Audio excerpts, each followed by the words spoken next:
Hello everyone, welcome to the mains advanced series of PATHAK Judicial Studies. This is advanced because herein we will talk the ultimate of civil judge mains examination. Herein we will learn how to write your answer, or better I should say, how to reduce your answer to its perfection. This is what we are going to learn.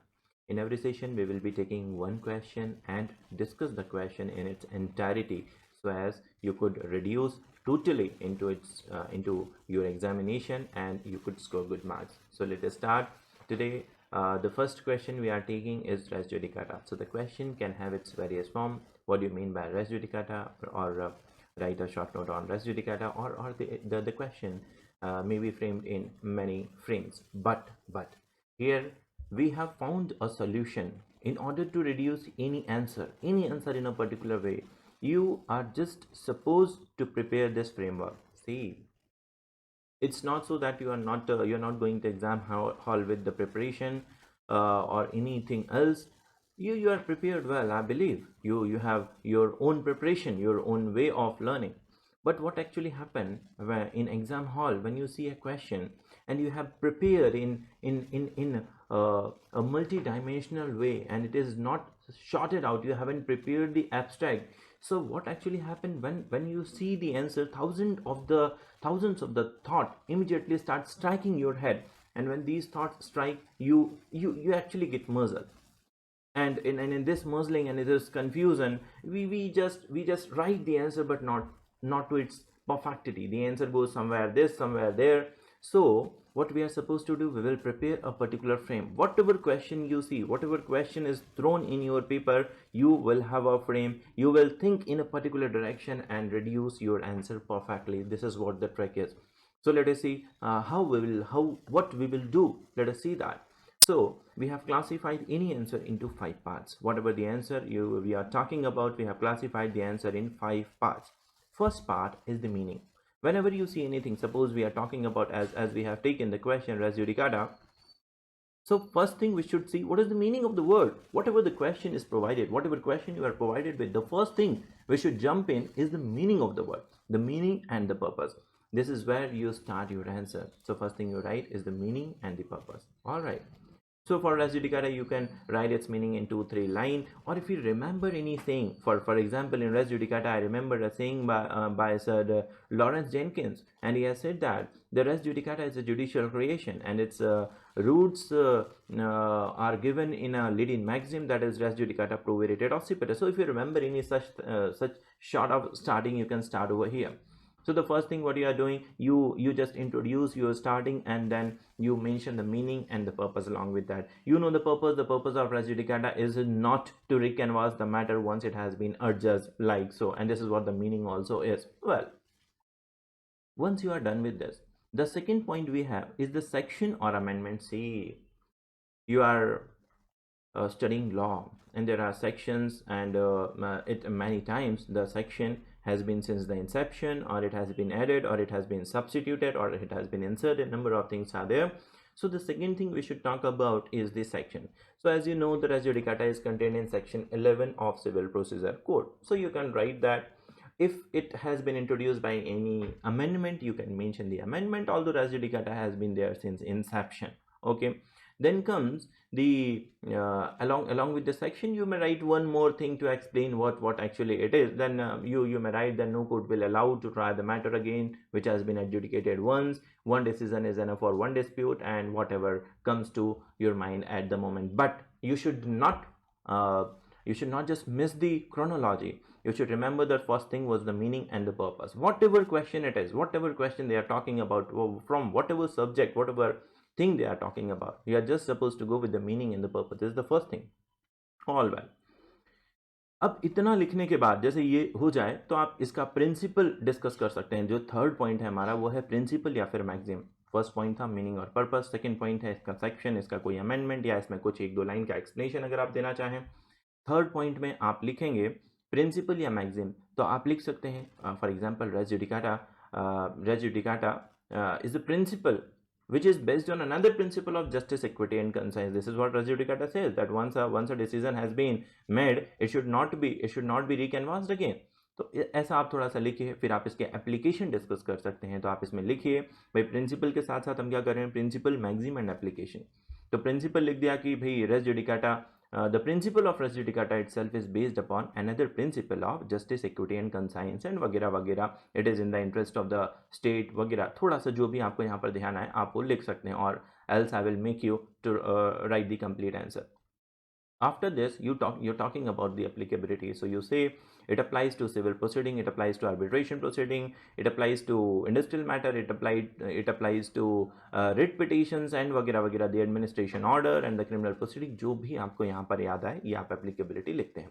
ये होने के बाद हम चलते हैं अपने चौथे part की तरफ, और which is one of the most important part, जिसको आप कहते हैं डेफिनेशन या फिर essentials. Definition in it self is very important, और डेफिनेशन लिखने के लिए ये आपको याद होनी चाहिए। Without learning the definition you can not right it. आप में से कुछ लोग ऐसा कर सकते हैं कि ठीक है हमें कुछ अंदाजा है, बट अंदाजे से काम नहीं चलता। अंदाजे से you will just mess up your answer, so you're not supposed to, you're not there to mess up, that is the question of your life, your future, so you're not supposed to mess up, you're not supposed to go with the incomplete preparation। तो हमें definition तो याद होनी चाहिए।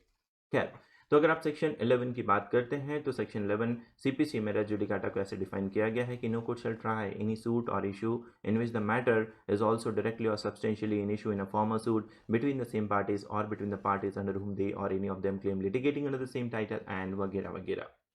Competency के बारे में बात की गई है, वो सारी चीज़ें हैं। खैर, as I have learned the definition, I have read it number of time and I have been teaching, so it comes to me, but it will definitely come to you, it will definitely fruit to you if you try to learn it. If you have any difficulty in learning, you may better call Mr. PATHAK 12. So after this we come to essential. Well, those of you who haven't learned may directly jump to the essential, but it is always impressive, it will always help to fetch better marks. So if you put the definition first and then you write the essential, this is far better way of representing your answer.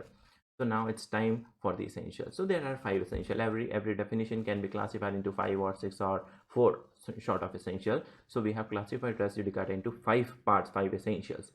The first part is there should be a formal suit. The first thing is there should be a formal suit. अब formal suit क्या होता है ये अभी हमें समझाने की ज़रूरत नहीं है, इसके बारे में हम एक्सप्लेनेशन में बात करेंगे। बस आप इतना लिखिए कि there should be a formal suit. Formal suit लिखने के बाद आप आगे बढ़िए और सेकंड पॉइंट पे आइए। सेकंड पॉइंट में आप लिखिए द मैटर डायरेक्टली और substantially in issue must have been in issue in formal suit. The matter in this suit must have been in issue in the formal suit. Third point है the suit should be between the same parties और between the parties litigating under them और litigating under the same title वगैरह वगैरह। ये आप तभी बेहतर कर पाएंगे जब आपको डेफिनेशन याद है। Well, point number 4 is the matter to be decided by court of competent jurisdiction, and the last point is matter should have been heard and finally decided. This is what you are prepared and this is what you are supposed to write. Well, then अब definition यहीं पर ख़त्म नहीं होती है, इसके साथ 8 explanation attached हैं. If you see section 11 of CPC, you will see there are 8 explanations attached to it. So let us learn the explanation. First explanation is about formal suit. तो कहते हैं कि formal suit is the suit which has been decided prior to suit in question. ध्यान दीजिएगा, the formal suit is the suit which has been decided prior to suit in question, irrespective of the institution. Second, the competency of a court must be decided irrespective of any right to appeal from its decision. Second explanation is the competency of court must be determined irrespective of right to appeal from its decision. This is 2. Third is about the matter directly and substantially in issue. तो इसके लिए जरूरी है कि the matter must have been alleged by one party and either admitted or denied by another party. Fourth point is about constructive res judicata. You know that and you will prepare that too. पांचवें point पे जब हम आते हैं तो पांचवा point कहता है कि if there have been multiple reliefs claimed in plaint by plaintiff and only few of them have been granted, the rest must be deemed to have been refused. This is point number 5. Point number 6 की तरफ जब आप चलते हैं तो ये representative suit के बारे में बात करता है और कहता है कि वेयर वन और more persons have file the suit on the behalf of many other person who also have right to institute the same suit and the decision has been given in such suit, it shall be binding on all the person litigating under the same title और all the person who have right to institute such suit. This is 6th point. 7th point पे आते हैं। आप 7th point देखें तो 7th point कहता है कि it also applies to execution proceeding. अगर आप 8th पॉइंट देखें तो ये बात करता है कोर्ट ऑफ लिमिटेड ज्यूरिसडिक्शन के बारे में। तो कहता है कि if a matter has been heard and finally decided by court of limited jurisdiction, it will also be subject to res judicata. The matter would not be allowed to recanvassed. Okay. तो ये सारी बातें हुई। आपने meaning देखा, सबसे पहले meaning देखा आपने। सेकेंड में आपने सेक्शन या अमेंडमेंट, पहला मीनिंग के साथ पर्पस, सेकेंड में सेक्शन या अमेंडमेंट, तीसरे में आपने देखा कि हम इसका प्रिंसिपल, मैक्सिम, ये सारी चीज़ें इसमें लिखते हैं। चौथे में इसके पहले एप्लीकेबिलिटी भी है, प्रिंसिपल मैक्सिम के साथ एप्लीकेबिलिटी है। चौथे में आप इसकी डेफिनेशन और एसेंशियल, एक्सप्लेनेशन, एक्सेप्शन जो भी आपको पता है वो लिखते हैं। और लास्ट और सबसे इम्पॉर्टेंट जो कंक्लूजन पॉइंट, जो हमारा एंडिंग पॉइंट है किसी भी क्वेश्चन का, वो है इसके cases. It is not always necessary to write the cases but it is good. So let us start here. दो बहुत खूबसूरत मामले हम लोग इसमें देखने वाले हैं। पहला मामला जो आप देखेंगे, Daryao versus state of UP, this is case of 1961, जिस मामले में the honourable justice Gajendragadkar has said that res judicata also applies to writ petitions. Actually हुआ ये था इस मामले में कि there was a petition filed under article 226 of the constitution which has been dismissed on merit. Later on the same grounds, the petition was filed under Article 32 and the Honorable Justice Gajendra Gadkar said that such petition is barred by res judicata. Second case, and the important case we see, is the SATYADHYAN GHOSHAL versus DEBI, a case of 1960, and in this case the Honorable Justice GUPTA has said that rule of res judicata is rule of conclusiveness. This is very important. The rule of res judicata is the rule of conclusiveness. He also said that in absence of such rule there will not be any end to litigation and the parties would be put to a constant trouble, harassment and expenses. उन्होंने ये भी कहा कि this principle is based on need of giving finality to a judgment, और अगर कोई भी matter final हो जाता है by the reason of that no appeal has been given or no appeal has been made or whatever, and it has attained the finality, then the parties would not be allowed to recanvass the matter anywhere.